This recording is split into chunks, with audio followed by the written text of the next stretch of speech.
Hey, it's Nina.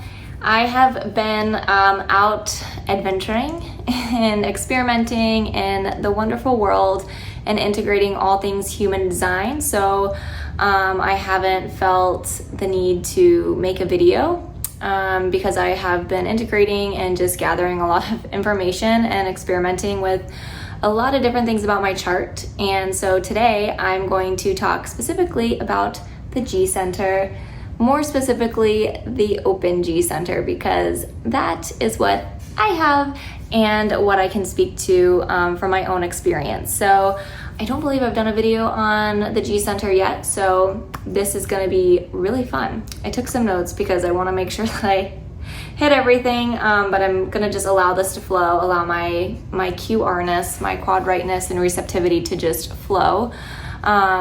So to start off, the open G Center is very fluid. It's something that gave me a lot of freedom when I found out about the open G Center. It made me feel like, oh my gosh, I'm not a screw up because I've worked at a job and left every 1 or 2 years, and that I'm kind of a jack of all trades and I haven't found my purpose or my identity, and I feel like I've changed a lot over the years. And I tend to change and be more of a chameleon when I'm around different people, and it all kind of almost made me feel like a fraud because I could never be the same person around everybody. And the more that I've gone into my deconditioning journey, the more that I just laugh about it, because quite honestly, people with an open G Center aren't necessarily meant to be consistent in the way that they dress and the way that they speak. I mean, if you have a defined throat like me, you'll have a set way of really speaking, and then other aspects of your chart as well. So, but other than that, having an open G Center, you're actually meant to be a chameleon, and that's actually very, very healthy. And it's something that I've recently been more aware of and have really observed over the course of the past year, because I've traveled so much and I've been around so many different people and so many different environments, and so I've been able to observe a lot of my own fluidity and my many characters that I take on or that I kind of mold into when I'm in certain environments.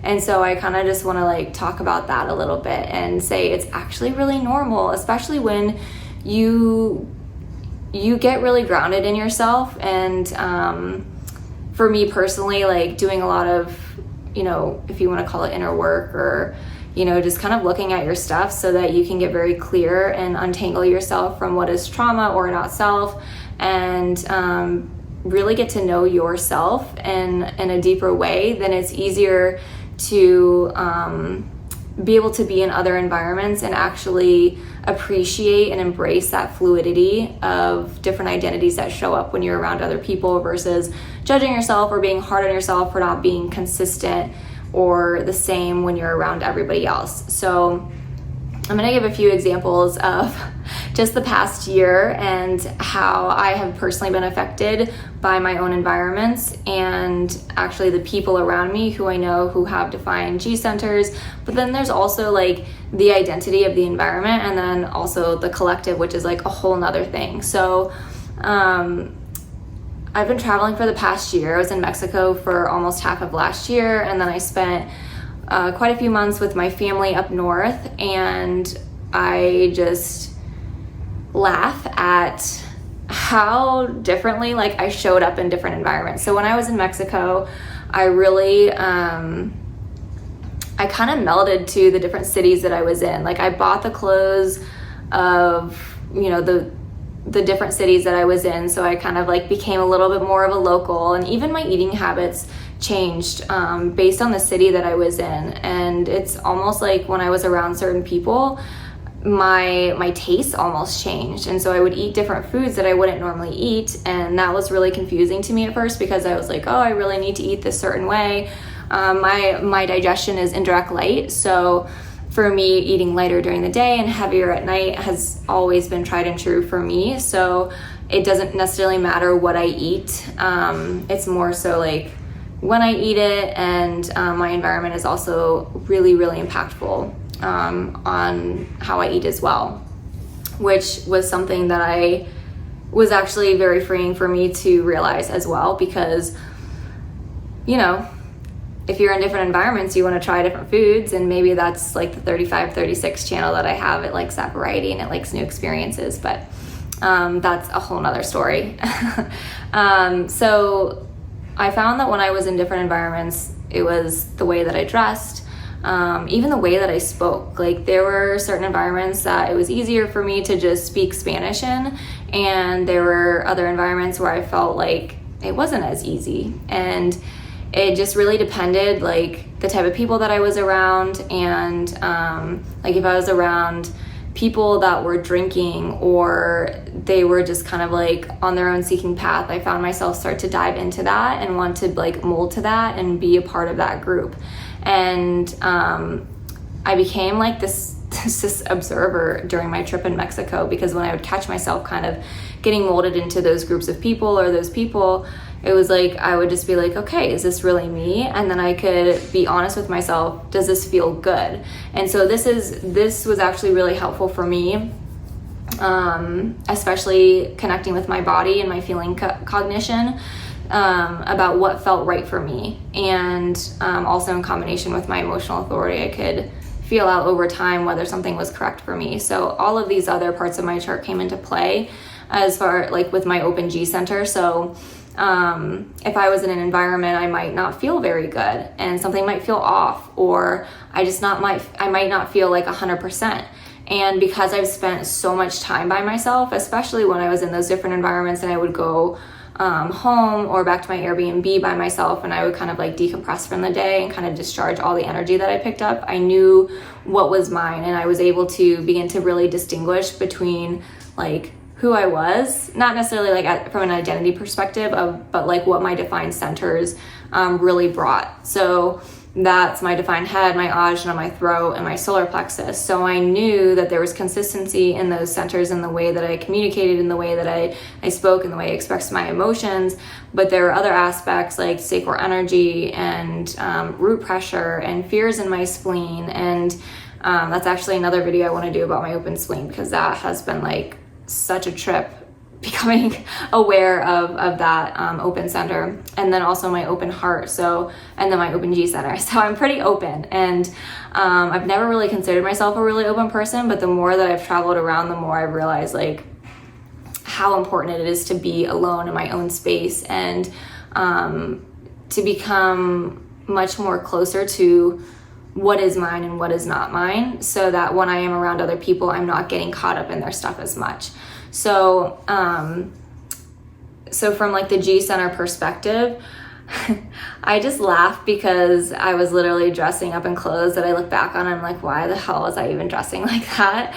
But I've learned how to embrace it over time, because it's almost like you get to play different characters in this video game of life, and you know, there's no pressure and there's no judgment other than what you might put on yourself. And you know, what other people think of you has absolutely nothing to do with you anyway. So just take that out of the equation, and it's just, you're free to be whoever and whatever you want. And so that was something I really experimented with when I was in Mexico. I was like, okay, how can I show up differently? And even though the mind tried to control it, it was more of like the environment was conditioning me in a lot of different ways. And so it was almost like I had to release control and surrender to the environment. And then based on how I felt, I was able to say, oh, okay, this is a healthy environment for me, or this feels really good.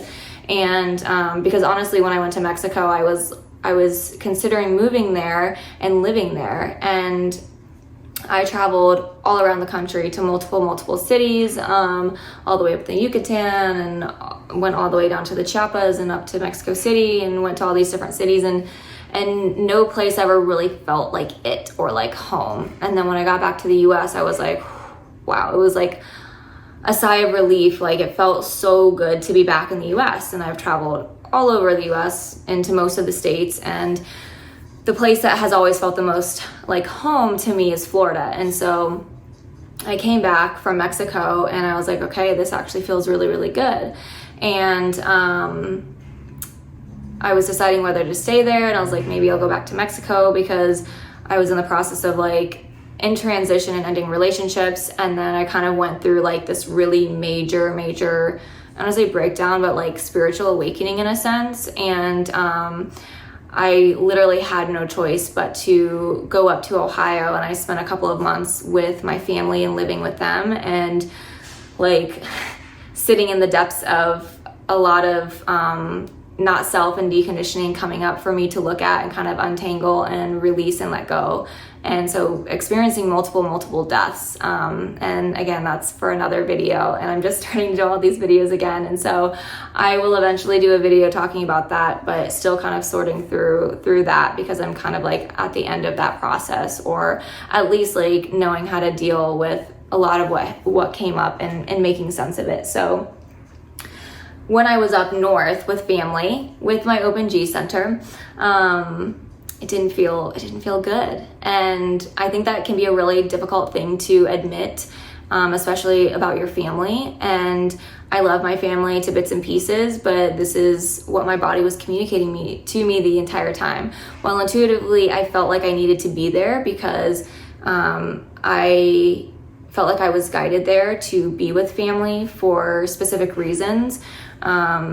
Because I have family members that have poor health, and my grandmother is getting older. Like, it was I felt so grateful to be able to spend that time up there, because it was so precious to spend time with those family members. But my Open G Center was like, I don't feel good. I was in a very chaotic environment, living with a manifesting generator. I was living with my dad for a little bit, and there are 2 dogs that barked all the time, and his wife, who's a very not self, splenic manifester, and there's a lot of anxiety in the house, and I was constantly picking up on that. And so I actually spent a lot of time in my room and would come out at different times when the house was more calm, because I knew I was going to be picking up that and the stress of the people around me, not just in my Open G Center, but also like in my spleen and my root.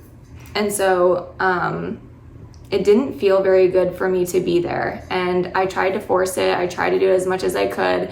And another thing I want to note is with the Open G Center is that depending on what gates you have in there, or maybe you have a completely Open G Center, but I have gate 10, which is about love of the self or loathing of the self. So it can kind of go in both spectrums. But when I was alone in my own space and I wasn't around other people, it was easier for me to feel good as much as I possibly could, being out of the aura of other people. But it's not just like the energy of the people or the G Center of the people I'm around, but it's also just the actual environment of like the house that I'm staying in, or like the collective too, and like what's going on in the transits.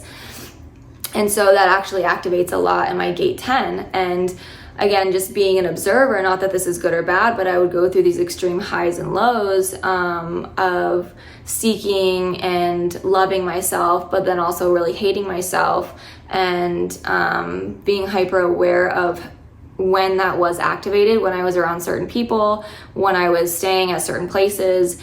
And it was just very confusing because I wasn't really paying attention or hyper aware until a couple months later, and I was looking back and reflecting all of it.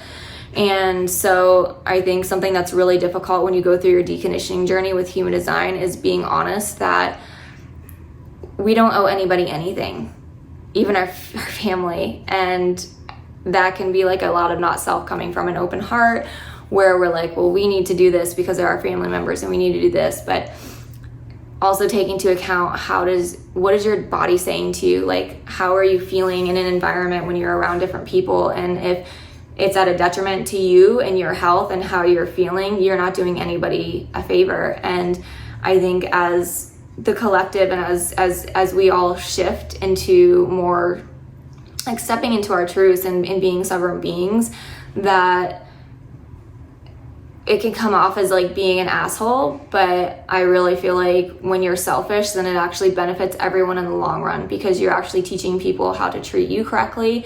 You're, kind of poking the bear to show them where they are not setting boundaries and where they're not taking care of themselves. And to me, that's like being, as a 6th line, being a role model to other people, and how they feel about you or what they think about you like has nothing to do with you. That's just their expectations. And so when you really begin to tune in and tap into the body, it's constantly telling you, you know, whether something is correct for you or not. And when I was staying at my dad's house, I noticed that I started eating more because he would have snacks at night. And so I would eat a snack with him, and I'd be like sitting eating, and I'd be like, why am I even eating right now? It's like I started to take on the habits of him and like things that they were doing in the household. And so I was just hyper aware of things like that, where I was like, I need to get out of the house. And I would go for like 2 or 3 hour long walks, and just listen to audios and stay in my room a lot. And so I was very conscious of like the time that I spent, and I would go and spend a lot of time with my grandmother, and she's just like a soulmate in this lifetime. And so I always felt so good being around her and spending time with her. And it's like how you're feeling and how your body is feeling is always going to tell you whether you're in the correct place or you're around the correct person or not. And so like when you enter into your experiment and you have that open G center, this is just something to observe, not to change or do anything about. It's almost like the reflector, in the sense that like we get to taste different environments, and then we get to choose which one feels best for us. And so I got a taste of that when I was around family in Ohio. And recently when I was up in Pennsylvania visiting family as well, it was actually really, really challenging and really difficult for a lot of different reasons. Again, not because I don't love my family. I love them to death. I'm so glad I spent time up there because I got to see my baby niece and be able to help out. But that was a really, really rough time for me to be up there, because not just because it was cold and I was inside most of the time, and it was not a kitchen's environment. I was not surrounded by people. It was a very heavy environment for me to be in, and I felt like I became very depressed when I was there. And near the end of my stay, I ended up spending more and more time by myself in my room, because I needed to just like decompress and just like discharge all of the energy that I was picking up in the environment around me. But by the end, it was very heavy. I was having very dark thoughts. I was feeling very, very depressed, and just like observing it, like not attaching myself to it or anything. But, you know, when I was there, it was like I was on a farm, and so I was like doing farmer things, and which is cool to experience, which is another amazing thing about having an open G. It's like you get to try on so many different characters and outfits that you wouldn't have been able to experience if you had a defined G center. And so the thing is, I got to experience and be that character, but I didn't like it and I didn't feel good. And so that was yet again another environment that didn't feel very good for me. And so by the time I got back to Florida, it was like there was so much contrast between traveling all around the US, traveling around Mexico, traveling up north in the northern states, to be like, it was very, very obvious of like what the best environment was for me. And so when I came back down to Florida, it was just like, wow, like it felt like home. I mean, it always did, but you know, I was still kind of on my seeking path, and I needed to have this contrast of all these different environments. And so that is my story of like traveling and like picking up different identities and experiencing having an open G center. And I used to think it was something very negative, and I tried to like control it, and I was just like, oh, okay, yeah, I have an open G center. I need to be aware of like if I'm around somebody that's drinking, maybe I'll start drinking, which I did a little bit of that in Mexico. And I just, the next day my body was like, what the hell did you do? Like, which is why I'm like, I don't drink even when friends around me are having wine and all of that. And it's just like, I can partake in wine and allow my G center to be a part of that, or I can say no, like, this doesn't feel healthy for me, because I know how my body is going to feel. And so these are just things, I said, not right or wrong. You're just experiencing life in a multitude of different ways and different identities. And so at the end of the day, you kind of just have to laugh at it too, because when you really surrender to this passenger consciousness, it's like you literally are just an observer, especially when you have all these open centers. You know, you're here to glean wisdom from them. You're here to get to really know yourself on a deeper level, because you know what's yours and not yours. And then if you're the type of person who wants to continue to experience different identities and different things, like you put yourself in different places. Or if you have to be somewhere and you don't necessarily want to be there, you just don't get too attached or really resist where you're at, and just know that it's a temporary like picking up of an identity of the environment around you. So So at the end of the day, having an open G center is actually like really fun and adventurous when you can sit back and you can allow yourself to mold with your environment.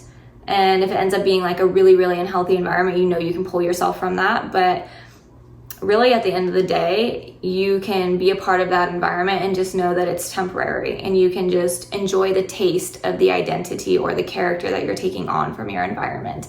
And just be aware where that not self starts to come in and tries to control things, or maybe a not self theme from whatever gate is activated or gates are activated in your G center.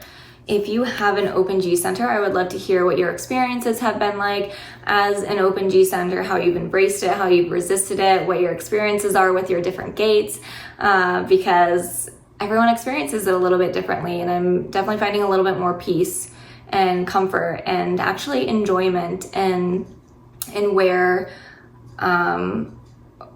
like how I experience an open G center. Because I know that, Ra talks a lot about whether, an open G center feels comfortable in their environment or not. Like, they need to leave immediately because nothing correct is going to happen for that person if they're in that environment. It doesn't feel good. And I experience that a lot in like different restaurants and stuff that I go to. There are places that I will absolutely never step foot in because when I go in there, I don't feel good. And even this apartment that I moved into, I looked at, I don't know how many apartments until I walked in, and instantly I knew like this was a good environment for me. And so this is the one last thing that I want to leave all you open G centers with, is your environment and how you feel in it is going to be everything for you. Because if you don't feel good, it's almost gonna, like, there's gonna be this offness. And Ra really talks about this, about how nothing correct can really happen for an open G center if you are not in the correct environment. And so just take that into consideration when you go into different places. Like, I'll go into places and I have gate 44 in my open spleen, and it'll smell off to me, and I'll be like, no, this is not okay, or something will feel off to me, and I will just walk out, and people will be like, what is wrong with you? Or like, why can't you be in here? Why don't you want to go here? And it's just a strong boundary for me, because I know what feels right for me, and I don't want to put myself in a position where something feels off, or I'm not going to enter into correct relationships if I'm not in the correct environment, even if those people may be correct for me. Like, the communication or the interaction won't be as smooth or like in the way that it could be if it was when it was in an environment that is correct for me. So just something to think about and experiment with. Like I said, these are things that I've experimented with and that I'm more fluid with, and then things that I really set boundaries with. So again, this is an experiment that you do for yourself in your life, and you become aware of and observe and see where it's affecting you and what you like or you don't like. And then also being radically honest with yourself about what feels best for you. So the Open G Center is a beautiful, beautiful place to glean so much wisdom from. And those with an Open G Center, I feel like, are very lucky and blessed in this lifetime, because we can become so wise about who we surround ourselves with, because we know immediately whether a person is healthy or not, or has a healthy identity or not. And especially people who are really open, like our reflectors and our mental projectors, and people who have very open charts, the Open G Center is constantly taking in that information from people around them, and people are constantly showing you who they are energetically based on their G Center, and you can pick that up. It's kind of like this superpower that you have, that helps you choose the correct people that feel good to you and that have that healthy identity. So, okay, that was the last that I had to say about this. So I hope that you guys enjoyed this video. Leave a comment below. I'd love to hear from all of you guys. And yeah, I'll see you in more videos soon. Okay, bye.